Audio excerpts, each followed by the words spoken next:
क्या आप जानते हैं कि एक ही मैदान पर भारत के इतिहास की 3 सबसे निर्णायक लड़ाइयां लड़ी गईं? उसका नाम है पानीपत, हरियाणा। तीनों युद्धों ने भारत की सत्ता, राजनीति और इतिहास को हमेशा के लिए बदल दिया। पानीपत का पहला युद्ध 1526 में मुगल शासक बाबर और दिल्ली के सुल्तान इब्राहिम लोदी के बीच हुआ था। भारत में मुगल साम्राज्य की नींव इस युद्ध में रखी गई। बाबर ने पहली बार तोपों और बारूदों का प्रयोग किया और लोदी की विशाल सेना को हरा दिया था। यह भारत के मध्यकाल से आधुनिक युग की ओर पहला कदम था।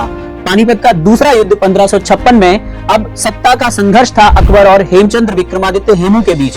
हेमू अफगान और हिंदू सेनाओं के साथ दिल्ली का राजा बन बैठा था, लेकिन अकबर के संरक्षक बैरम खान ने युद्ध में उसे हराया। हेमू को बंदी बनाकर मार दिया गया और इस जीत ने अकबर को दिल्ली का शासक बना दिया। यह युद्ध मुगलों की सत्ता को दोबारा स्थिर करने में निर्णायक साबित हुआ। अब हम बात करते हैं पानीपत का तीसरा युद्ध 1761।